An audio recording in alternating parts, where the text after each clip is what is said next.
just making sure that you can see. Hello Aries, thank you so much for joining me, Lorian, to your March reading 2019.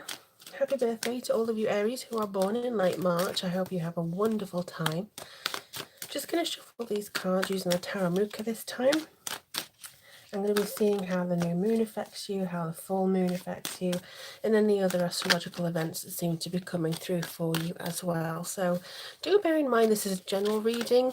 If you would like a full reading based specifically for you, then the information as to how to do that is listed below in the box.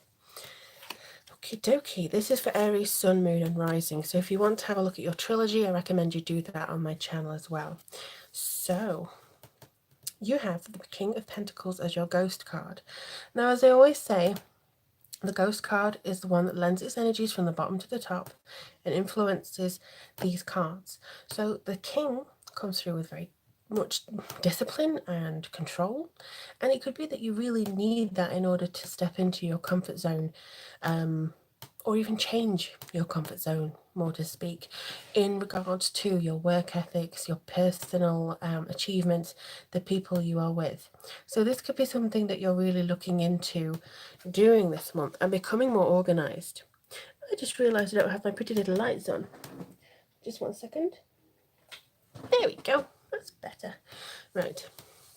So don't worry, I will lead these up for you, but we have the Judgment card, the Ace of Cups, we have the Hanging Man, we have the Sun card, we have the Chariot, and we have the Death card.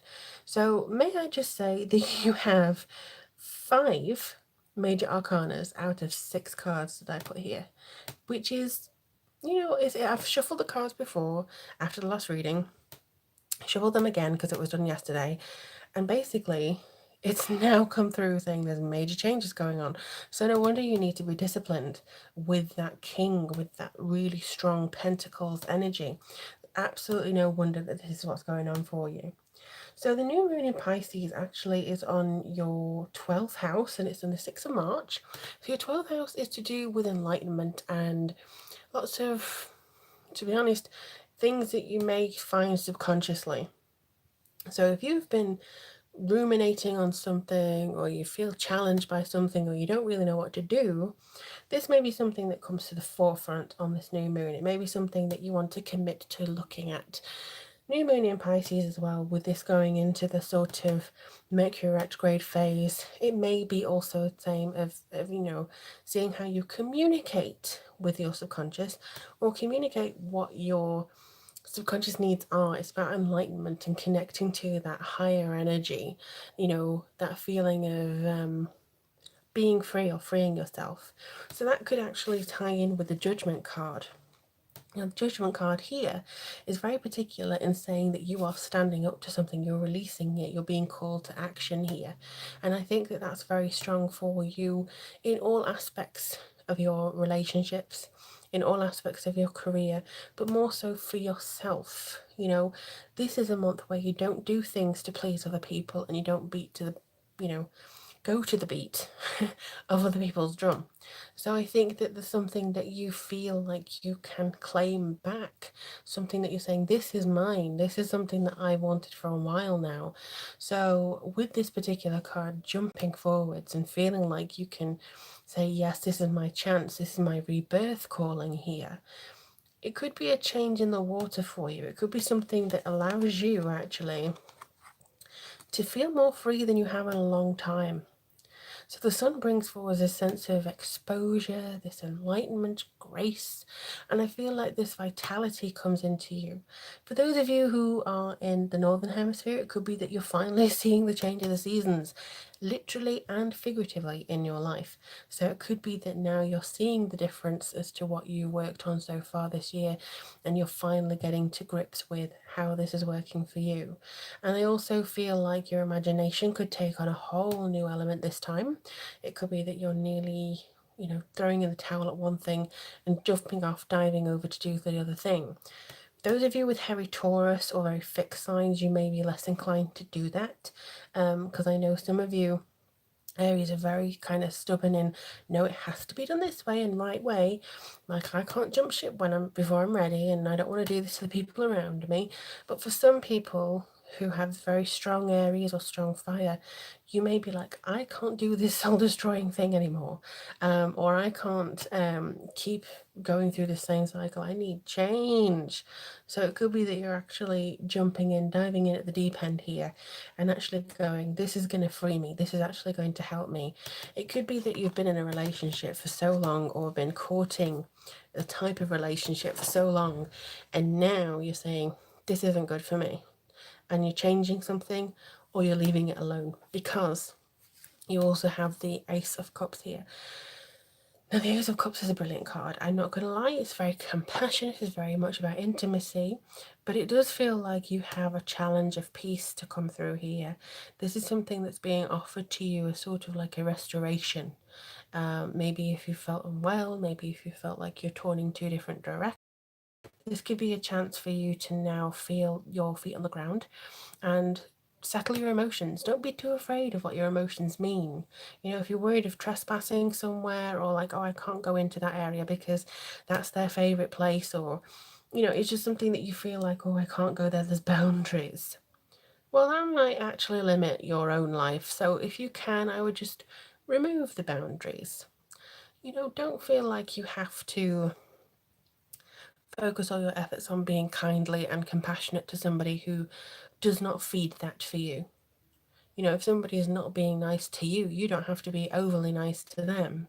I'm not saying you come out and be right so and so to them, but all you need to do is actually take this sort of higher ground feeling and don't let them persuade you into things or behavior that you're not happy with. Like, oh, okay, I'll go over here and I won't speak again. Because that's not you, Aries. That is not you. And that is doing yourself a disservice. This is something that you need to really knuckle down in, I would say. Because also Mercury going retrograde in Pisces in your 12th house too. Again, speaking about your intuition, speaking about your subconscious, what is it leading you to? And coupled with another major arcana with the Chariot, this brings me a sense of direction. Very, very hard control. You may need to control your emotions this month when it comes to romantic impulses. For instance, don't buy a limousine or rent a limousine as a gesture of your goodwill to somebody else. You know, don't splash out monetary. You have to be very careful when Mercury is in retrograde. Don't put yourself under any heavy contracts. But this is victory. This is your will and your self-assertion. So if somebody comes back into your life, or you go back into somebody else's, you know where to set the terms. You know how to, make sure that this is for me, this is best for me, and if you don't like it, you can go away. That is the main feeling that's coming through here for you. And I think that this also applies to business, it applies to family even, because sometimes if your family are being very detrimental or always putting you down, this can, be a little bit of a drain on your emotions. So I just think that with this in mind, you're going to start to see some very big changes when you implement this emotional restoration. This is seriously coming through for you. And I think Venus being in Aquarius most of the month. So Aquarius is quite a rebel sign. It's an inventive sign, but it also has a detachment.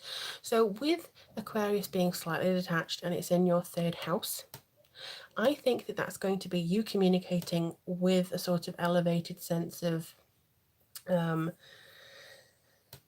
knowledge of the thing, outside knowledge. You're sort of like on the outside looking in rather than immersed in something here. You're being very Sherlockian about it.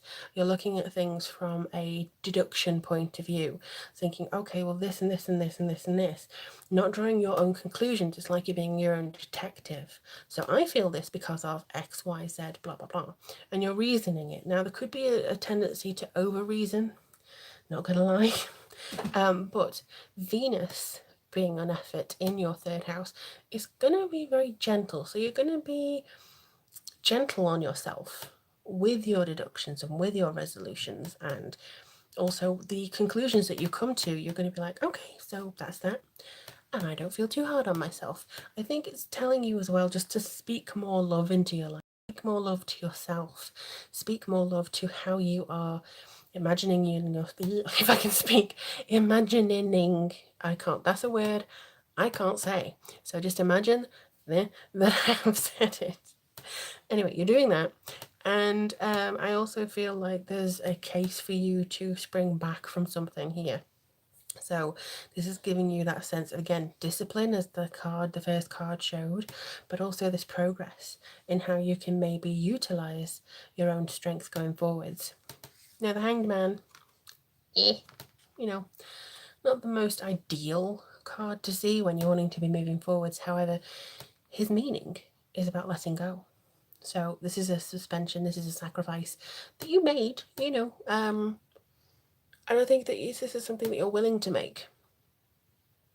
Maybe there's a dream or a partnership that you really wanted hold of, and it's kind of like, oh well, putting it to one side. I think especially if you do have heavy Taurus again, Virgo or Capricorn, as well as some other fixed signs, but mostly Earth, I think that this will benefit you from going, okay, take a deep breath, and now move on, because you do have the Death card here. Now, the Death card is typically representative of Scorpio, and your planet Mars is joint ruler of Scorpio. Pluto also rules Scorpio. So you share some traits with the Scorpio, and I'm Scorpio, so I can help you with that. But this particular card with the Hanged Man brings forward a sense of transition.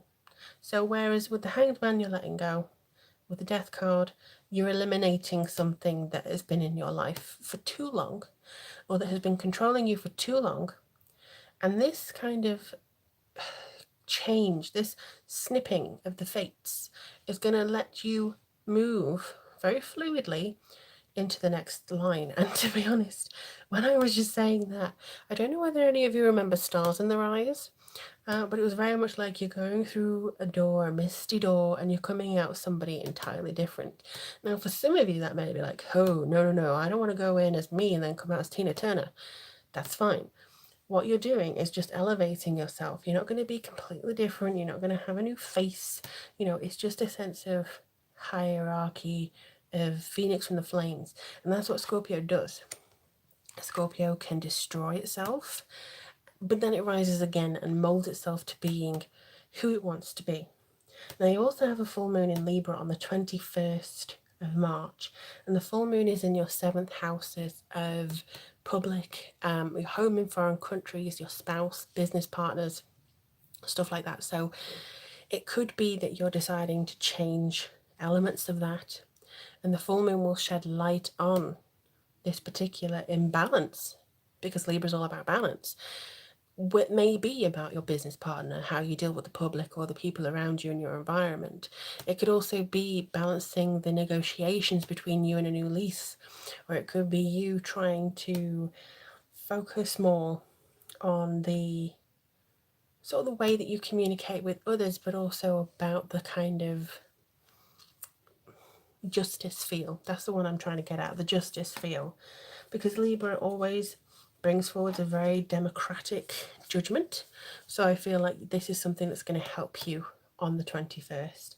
And also it's just a week before Mercury comes out of retrograde, so that's going to be really helpful to you. Just going to do a Nature's Whispers Oracle card. This is by Angela Hatfield with artwork by Josephine Wall. So, I don't know whether you can see this, but this is what happened. So there we go. It really wants to come out. Yay! This is what I've been saying. Okay, so it's amplify your positive emotions. See, if I don't throw the card away, you can see that, one little drop can absolutely have a ripple effect. So one negative thought can affect everything else in your life. So if you start to change it one bit at a time, like one positive emotion in the morning, for instance, if you get out of bed and stub your toe, that's going to set you on a really, really nasty day. But oh, flipping heck, I've got this bad toe now. Oh, what a way to start the day. That puts you in a mood. So maybe flip it a little bit. I mean, banging your toe is awful, but I think maybe if you check yourself when you're having a negative emotion, or like, oh, or I feel hopeless. Start turning that around. Recognize when you're feeling a little bit negative on down on yourself. Switch it. Go, I'm not hopeless. This is just a moment. I'll have this moment and then I'll be fine. Switch it, you know? Don't be too down on yourself. And when you do have a positive emotion, embrace it. Don't think, oh well, everything's going to go tits up from here on. Just be in the moment a little bit more. Know that you feel, I think, in tune with the universe. But ultimately, this is a brilliant reading for you. It is very transformative, and I think it's at the perfect time of year because you can see the change in the seasons on its way, whether it's turning into autumn or whether it's turning into spring. It just feels a little bit like you're seeing the change in yourself as well. But do let me know in the comments below how things go for you. Fingers crossed for a beautiful March. Again, if you need a reading, all the information is in the description box, as well as how to join me on Patreon. If you'd like to buy me a coffee and you appreciate the content I do, all that information is down. But in the meantime, Aries, I wish you the very best of luck. Take care, and I'll speak to you guys soon.